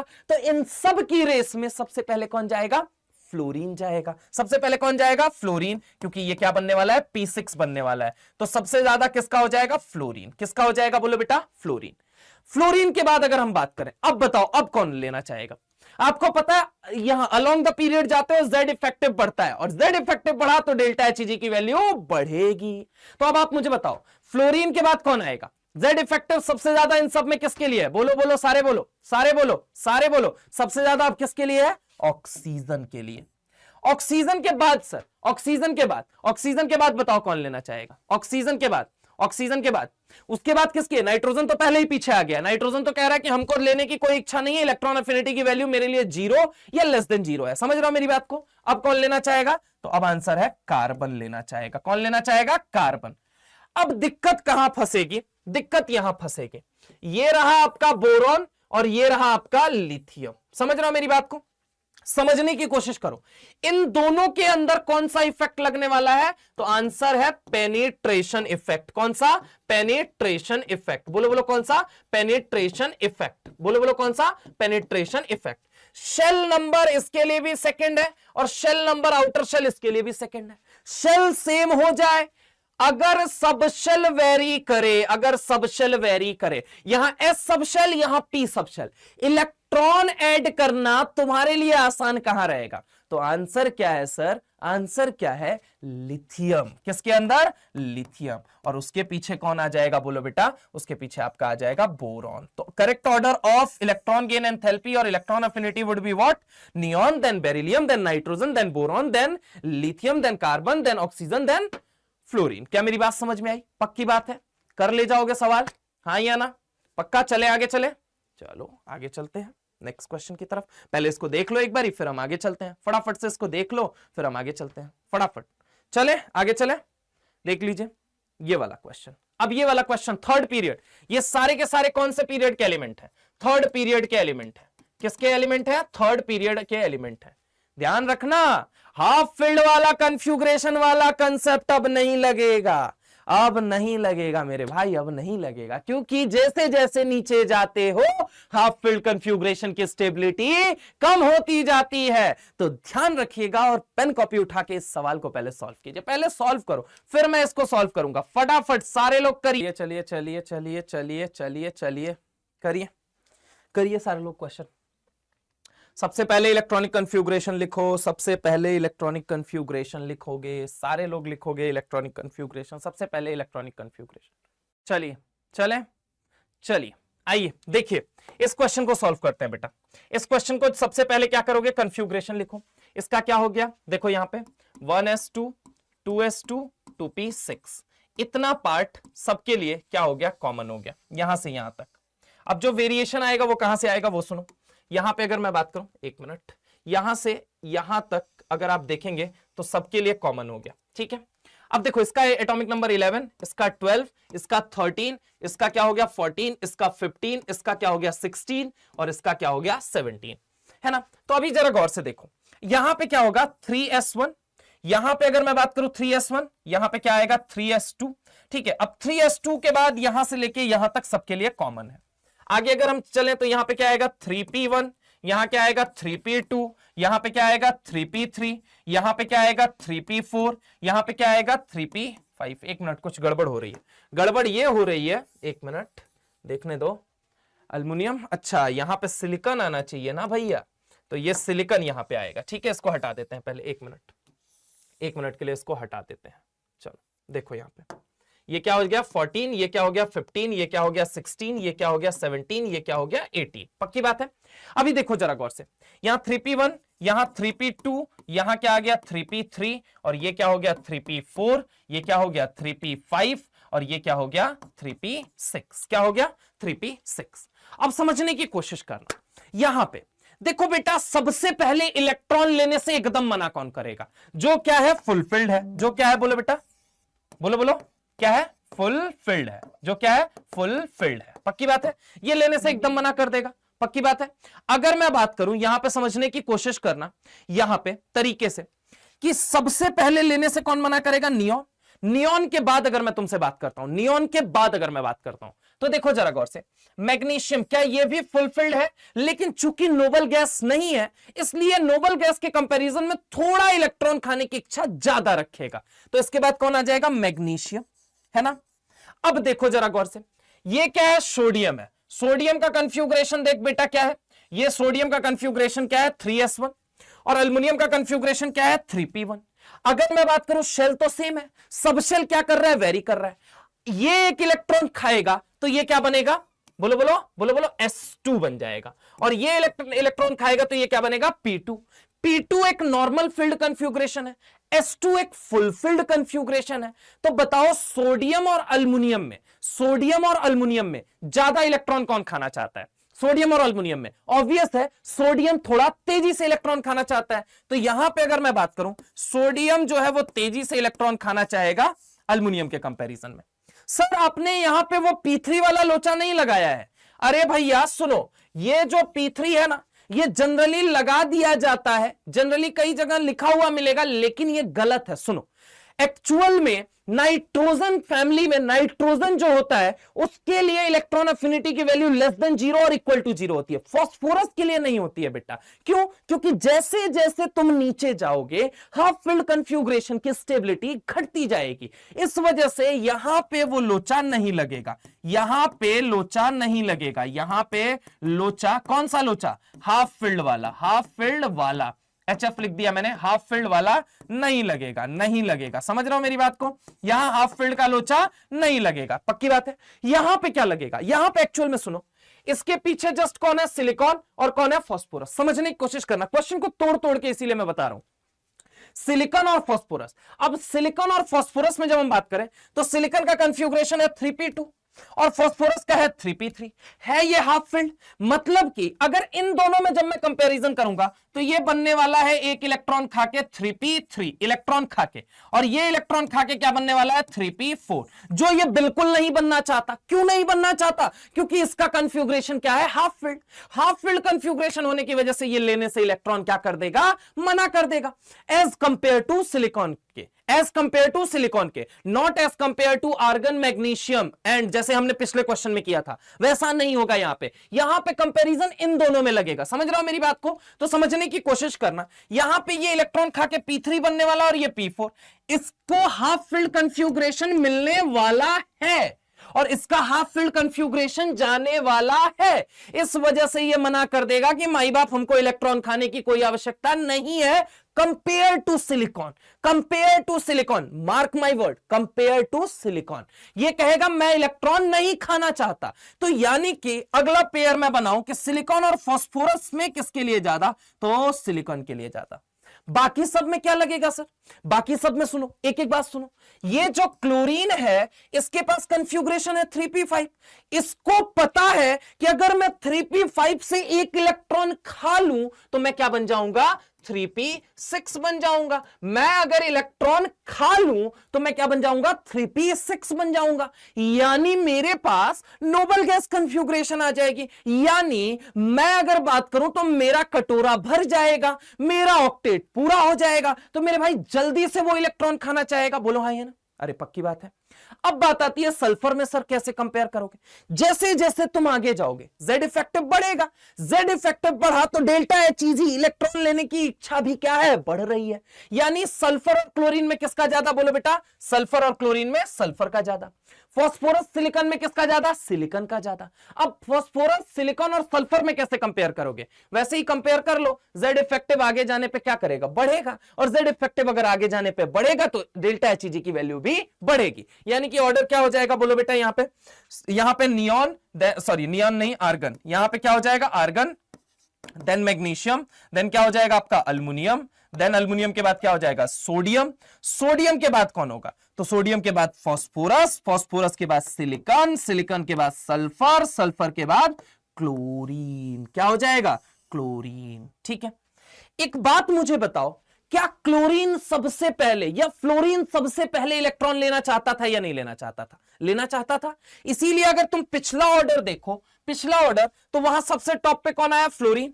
अगर तुम अगला ऑर्डर देखोगे तो तुम्हें क्या नजर आएगा? क्लोरीन। बोलो हाँ या ना? मतलब कि इनके लिए पहले इलेक्ट्रॉन की जब हम एडिशन कर रहे हैं तो क्या बन रहे हैं? ये नोबल गैस जैसे बन रहे हैं। आओ इधर दिखा देते हैं, यहां पे सुनो, यहां पे एक मिनट, यहां पे, हाँ देखो, यहां पे अगर मैं बात करूं कि अगर जो हेलोजेंस है, कौन है बेटा? बोलो जल्दी, हेलोजेंस। क्या है? बोलो जल्दी, हेलोजेंस।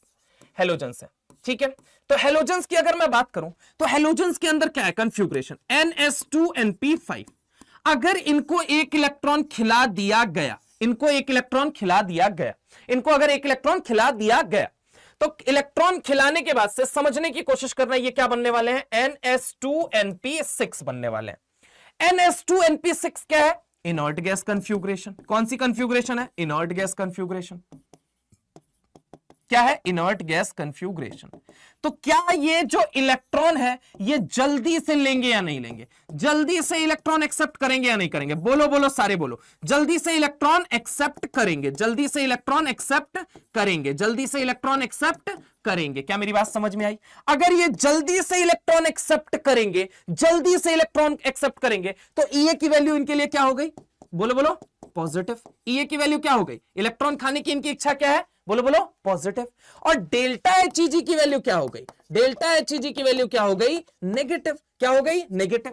और पूरी पीरियोडिक टेबल में देखोगे तो एक इलेक्ट्रॉन खाने के बाद तुरंत क्या बन रहा है? Noble gases. यानी कि कहा जा सकता है halogens have maximum negative value of delta HEG in whole periodic table. क्या बोलो बोलो? Halogens have maximum negative value of delta HEG in whole periodic table. फिर से बोलो, मैंने क्या बोला? Halogens have maximum negative value of delta HEG in whole periodic table। तो यहां पे मैं लिख दे रहा हूं halogens have maximum value of delta HEG in whole periodic table, in whole periodic table, in whole periodic table, in whole periodic table। पूरी periodic table के अंदर हैलोजेंस की जो होती है मैक्सिमम होती है। समझ रहे हो मेरी बात को? इलेक्ट्रॉन लेने की इच्छा सबसे ज्यादा होगी। पक्की बात है? चले आगे चले? पक्का? चलो आगे चलते हैं। अगला सवाल है sodium, magnesium, aluminium, phosphorus, sulphur, chlorine, argon. अभी तो ये मैंने किया। चलो आगे चलते हैं। यही किया है ना भाई? एक मिनट देख लेते हैं। हाँ यही किया था। चलो आगे चलते हैं। आगे अगला सवाल है। अगला सवाल कि ये देखो, ये जेई मेंस में आया हुआ भी है, पहले बता दे रहा हूं। ये जेई मेंस में आया हुआ भी है, पहले जेई मेन में पहले आया हुआ है। चलिए यहां पे देखिए, यहां पे देखो, ये बोरोन है 1s2 2s2 2p1। ये क्या है? Atomic number 5। यहां पे अगर मैं बात करूं तो ये क्या हो जाएगा? 2p2। Atomic number 6। Atomic number 7 है तो ये क्या हो गया? 2p3। और ये क्या हो गया? 8 है तो एटॉमिक नंबर क्या हो गया? 2p4। अब तुमको पता है, अब ये अलोंग द पीरियड वाला वही केस है। तुमको पता है इसके लिए इलेक्ट्रॉन एफिनिटी की वैल्यू लेस देन 0 और इक्वल टू 0 होती है। तो ये तो सबसे कम इच्छा रखेगा। नाइट्रोजन कहता है तुम जाओ, तुम खाओ, तुम लोग, हमको कोई मतलब नहीं है, तो हम अपना आएंगे शांति से, जब मन करेगा तब खा लेंगे। ठीक है, नाइट्रोजन सबसे पीछे आ गया। अब P4 है, P2 है और P1 है। अब P4 P2 P1 में ये देखो, ये क्या बनना चाहता है? ये मुझे बताओ। ये P3 बनना चाहता है। ऑक्सीजन अगर मैं बात करूं तो वो क्या बनना चाहता है? P5। हैलोजेंस के जैसा बिहेव करना चाहता है। तो यहां पे मुझे सोच के बताओ कि एग्जैक्ट आंसर क्या होगा। फटाफट से सारे लोग यहां पे आंसर मुझे सोच के बताएंगे कि यहां पे आंसर क्या आएगा। फटाफट बताइए, 1 मिनट का टाइम है आपके पास। ये क्वेश्चन अभी जस्ट मैंने कराया है, अभी मुझे आंसर बताइए फटाफट कि यहां पे आंसर क्या होगा। बोलिए बोलिए सारे लोग, बोलिए, बोलो बोलो बोलो बोलो, सारे बोलो, सारे बोलो, सारे बोलो, फटाफट से इसका आंसर बताइए। देखो सबसे पहले नाइट्रोजन है, उसके बाद सबसे तेजी से कौन इच्छा खाने की रखता है? ऑक्सीजन। ऑक्सीजन के पीछे कौन रखता है? बताओ बताओ, सारे बताओ। ऑक्सीजन के पीछे कार्बन, कार्बन के पीछे कौन? बोरॉन। समझ रहे हो मेरी बात को? तो the correct answer would be what? Nitrogen, then boron, then carbon, then oxygen. अगला क्वेश्चन, ये भी जेईई मेंस का क्वेश्चन रह चुका है। फटाफट से बताइए इस क्वेश्चन का आंसर क्या होगा। फटाफट बताओ, फटाफट बताओ इसका आंसर।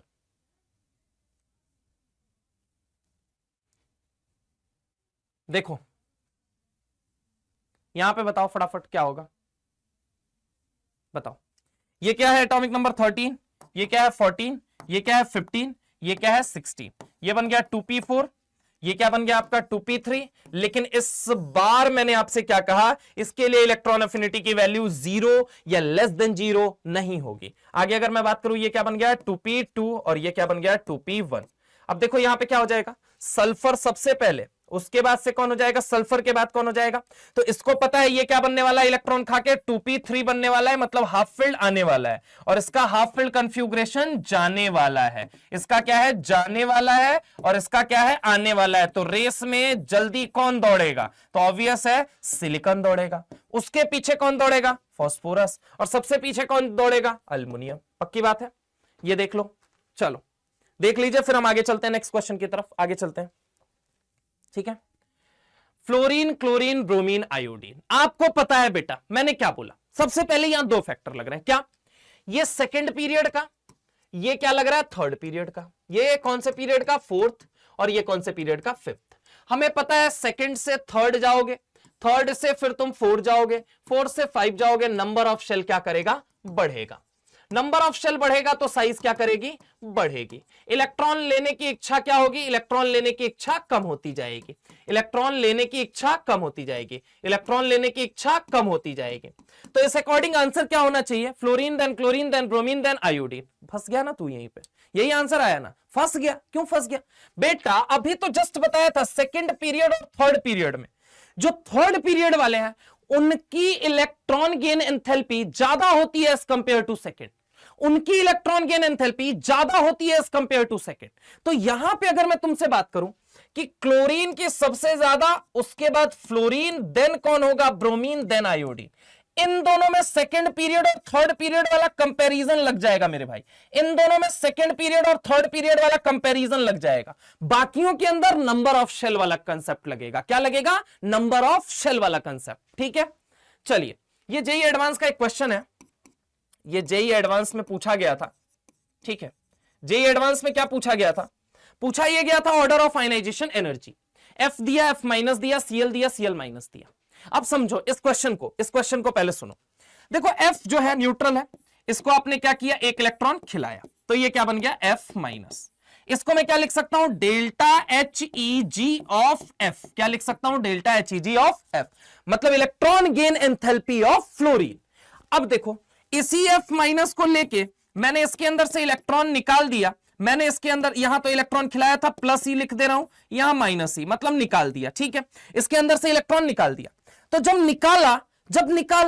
निकाला आइसोलेटेड गैसियस एटम अगर ये है, तो अगर इसके अंदर से वैलेंस शेल में से एक इलेक्ट्रॉन बाहर निकाल दिया, दैट इज आयोनाइजेशन एनर्जी। क्या है? Ionization energy. तो मैं क्या लिख सकता हूं, ionization energy of F minus. पक्की बात है, पहली बात तो ये बनी।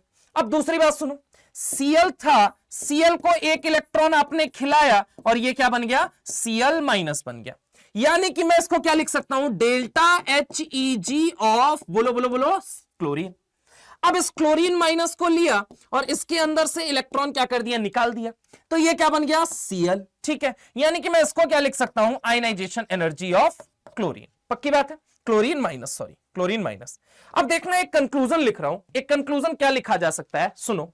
मैंने कहा delta H E G, mod of delta H E G of fluorine is equal to, क्या मैंने लिख दिया, ionization energy of fluorine minus. पक्की बात है, यही मैं लिख सकता हूं इन दोनों रिलेशन से।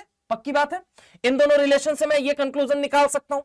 इन दोनों के रिलेशन से मैं क्या निकाल सकता हूं कि delta H E G of chlorine is equal to ionization energy of chlorine minus. ठीक है, अब समझने की कोशिश करना है यहां पे, तरीके से सुनने की कोशिश करना। उसने हमसे क्या पूछा, ऑर्डर ऑफ आयनाइजेशन एनर्जी बता दीजिए, ऑर्डर ऑफ आयनाइजेशन एनर्जी बता दीजिए मुझे। तो अब एक चीज समझने की कोशिश करना, इन दोनों को देख के मैं क्या लिख सकता हूं, ये जो फ्लोरीन है और ये जो क्लोरीन है, कहां से इलेक्ट्रॉन निकालना आसान होता है, ये मुझे बताओ। क्लोरीन और क्लोरीन में से कहां से इलेक्ट्रॉन निकालना आसान होता है, बताइए। क्लोरीन में से, क्योंकि फ्लोरीन से क्लोरीन जब जाओगे, नंबर ऑफ शेल बढ़ेगा, और अगर नंबर ऑफ शेल बढ़ा तो साइज बढ़ी, और साइज बढ़ी तो इलेक्ट्रॉन निकालना, बोलो बोलो, आसान या मुश्किल, आसान हो जाएगा। तो फ्लोरीन और क्लोरीन में अगर मैं बात करूं, फ्लोरीन और क्लोरीन में एक बात बताओ, यहां पे नंबर ऑफ शेल क्या कर गया, बढ़ गया। नंबर ऑफ शेल बढ़ गया तो साइज बढ़ गई, साइज बढ़ गई तो इलेक्ट्रॉन निकालना आसान। यहां पे लिख दे रहा हूं, इलेक्ट्रॉन निकालना आसान। इलेक्ट्रॉन निकालना क्या हो गया, आसान। इलेक्ट्रॉन निकालना आसान अगर हो गया, तो आयनाइजेशन एनर्जी घट गई। तो आयनाइजेशन एनर्जी क्या हो गई, घट गई। मतलब आयनाइजेशन एनर्जी फ्लोरीन और क्लोरीन में किसकी ज्यादा? I am not talking about electron gain enthalpy, I am talking about ionization energy. एक बात तो, फ्लोरीन से क्लोरीन में गए, नंबर ऑफ शेल बढ़ा तो साइज बढ़ी तो न्यूक्लियस का hold on outer most electron क्या हुआ, कम हुआ। ऊपर क्या था, ज्यादा, नीचे क्या हुआ, कम। तो नीचे वाले इलेक्ट्रॉन को निकालना आसान, ऊपर वाले इलेक्ट्रॉन को निकालना मुश्किल। मतलब इस ऊपर वाले की आयोनाइजेशन एनर्जी ज्यादा, नीचे वाले की आयोनाइजेशन एनर्जी कम। अरे नहीं समझ में आया क्या यार तुमको, फिर से सुनो। मैंने कहा फ्लोरीन से जब मैं क्लोरीन गया तो नंबर ऑफ शेल क्या कर गया, बढ़ गया। नंबर ऑफ शेल क्या कर गया, लल्ला, बढ़ गया। नंबर ऑफ शेल बढ़ा तो साइज बढ़ गई। बोलो बोलो बोलो बोलो, साइज बढ़ गई तो न्यूक्लियस का hold on outer most electron, कम हो गया। बोलो हाँ या ना, कम हो गया। इलेक्ट्रॉन निकालना आसान या मुश्किल, तो इलेक्ट्रॉन निकालना आसान हो गया। अगर इलेक्ट्रॉन निकालना आसान हो गया तो तुम सोच के मुझे बताओ आयनाइजेशन एनर्जी ज्यादा या कम? तो ऑब्वियस है सर, आयनाइजेशन एनर्जी क्या हो जाएगी? कम हो जाएगी। मतलब फ्लोरीन और क्लोरीन में किसका आयनाइजेशन एनर्जी ज्यादा? फ्लोरीन का। अब सवाल यह है कि क्लोरीन माइनस और फ्लोरीन माइनस, अब कहां से इलेक्ट्रॉन निकालना मुश्किल होगा बताओ? तो देखो यहां पे ये साइज क्या है? ये छोटू है, ये क्या है अपना? छोटू है। अब छोटू है, इसके अंदर इंटर इलेक्ट्रॉनिक रिपल्सन क्या है? ऑलरेडी ज्यादा है। इंटर इलेक्ट्रॉनिक रिपल्सन क्या है? ज्यादा है। यहां पे अगर मैं बात करूं inter electronic repulsion, inter electronic repulsion क्या है? ज्यादा है। इंटर इलेक्ट्रॉनिक रिपल्सन क्या है? ज्यादा है। अगर इंटर इलेक्ट्रॉनिक रिपल्सन ज्यादा है तो इलेक्ट्रॉन निकालना मुश्किल या आसान? इलेक्ट्रॉन निकालना मुश्किल या आसान, ये मुझे बताओ। इलेक्ट्रॉन निकालना मुश्किल या आसान? तो ऑब्वियस है सर, इलेक्ट्रॉन निकालना आसान, क्योंकि उसके अंदर ऑलरेडी क्या चल रहा है? Inter electronic repulsion. आपस में ही, घर में ही क्या चल रहा है? कलह चल रही है। तो उसके अंदर से इलेक्ट्रॉन निकालना क्या हो जाएगा? आसान। जबकि क्लोरीन माइनस में से इलेक्ट्रॉन निकालना क्या हो जाएगा? मुश्किल। तो इन दोनों में जब कंपेयर करोगे तो क्लोरीन माइनस में क्या हो जाएगा? इलेक्ट्रॉन निकालना मुश्किल, यहां इलेक्ट्रॉन निकालना आसान हो जाएगा। अब मुद्दा यह क्लोरीन या क्लोरीन माइनस, अब मुझे बताओ। तो बेटा देखो, ये न्यूट्रल स्पीसीज है और ये चार्ज स्पीसीज है। ये न्यूट्रल है और ये क्या है? चार्ज है। ये न्यूट्रल है और ये क्या है? चार्ज है। जीवन में याद रखोगे एक बात, जीवन में न्यूट्रल स्पीसीज ज्यादा स्टेबल होती है कंपेयर टू चार्ज स्पीसीज की। स्टेबिलिटी की अगर कभी भी बात करे कोई, तो याद रखना neutral species are more stable than charge species.